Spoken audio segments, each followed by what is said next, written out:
నర్సంపేటలో రాజకీయ ఉద్రిక్తత నెలకొంది. కాంగ్రెస్ బీజేపీ శ్రేణులు ఎదురెదురుగా నిరసనలు చేపట్టడంతో అమరవీరుల స్తూపం వద్ద ఉద్రిక్త వాతావరణం ఏర్పడింది. రాహుల్ గాంధీ అరెస్టును నిరసిస్తూ కాంగ్రెస్ కార్యకర్తలు ఆందోళన చేపట్టగా దేశ సమగ్రత అంశంపై బీజేపీ శ్రేణులు కూడా అక్కడికి చేరుకొని నినాదాలు చేశారు. ఇరు వర్గాల మధ్య తోపులాట జరగడంతో పరిస్థితి ఉద్రిక్తంగా మారింది. వెంటనే రంగంలోకి దిగిన పోలీసులు ఇరు పార్టీల కార్యకర్తలను చెదరగొట్టి పరిస్థితిని అదుపులోకి తీసుకున్నారు. రైట్, ఈ అంశానికి సంబంధించి మరింత సమాచారాన్ని మా ప్రతినిధి శ్రీనివాస్ అందిస్తారు. శ్రీనివాస్.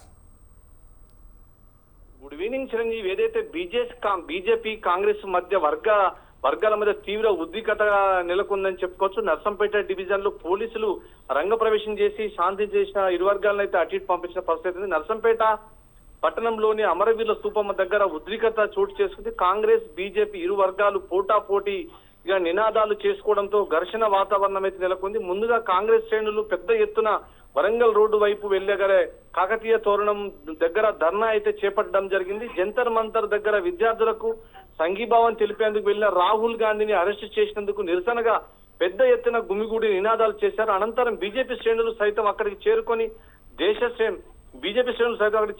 దేశ సమగ్రతను దెబ్బతీస్తున్నారు అంటూ నిరసన చేపట్టారు.